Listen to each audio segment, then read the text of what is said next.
एक डॉक्टर बड़ी ही तेजी से हॉस्पिटल में घुसा। उसे किसी एक्सीडेंट के मामले में तुरंत बुलाया गया था। अंदर घुसते ही उसने देखा कि जिस लड़के का एक्सीडेंट हुआ है, उसके परिजन बड़ी बेसब्री से उसका इंतजार कर रहे हैं। डॉक्टर को देखते ही लड़के का पिता बोला, आप लोग अपनी ड्यूटी ठीक से क्यों नहीं करते? अपने आने में इतनी देर क्यों लगा दी? अगर मेरे बेटे को कुछ हुआ तो इसके जिम्मेदार आप होंगे। डॉक्टर ने विनम्रता कहा, आई एम सॉरी, मैं हॉस्पिटल में नहीं था और कॉल आने के बाद जितना तेजी से हो सका मैं यहाँ आया हूँ। कृपया अब आप लोग शांत हो जाइए ताकि मैं इलाज कर सकूँ।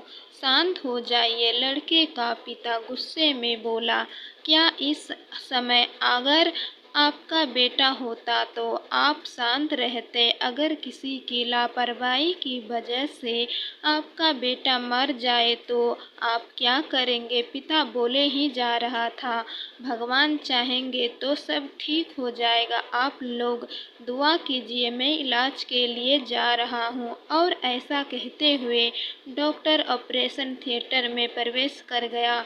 बाहर लड़के का पिता अभी भी बुदबुदा रहा था। सलाह देना आसान होता है, जिस पर बीतती है वही जानता है। करीब 1.5 घंटे बाद डॉक्टर बाहर निकला और मुस्कुराते हुए बोला, भगवान का शुक्र है आपका बेटा अब खतरे से बाहर है। ये सुनते लड़के के परिजन खुश हो गए और डॉक्टर से सवाल पर सवाल पूछने लगे। वो अब कब तक पूरी तरह से ठीक हो जाएगा? उसे डिस्चार्ज कब करेंगे? पर डॉक्टर जिस तेजी से आया था उसी तेजी से वापस जाने लगा और लोगों से अपने सवाल नर्स से पूछने को कहा।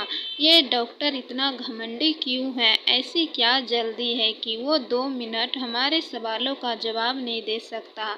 लड़के के पिता ने नर्स से कहा। नर्स लगभग रुआसी होती हुए बोली, आज सुबह डॉक्टर साहब के लड़के की एक भयानक एक्सीडेंट में मौत हो गई और जब हमने उन्हें फ़ोन किया था तब वो उसका अंतिम संस्कार करने जा रहे थे और बेचारे अब आपके बच्चे की जान बचाने के बाद अपने लाडले का अंतिम संस्कार करने के लिए वापस लौट रहे हैं।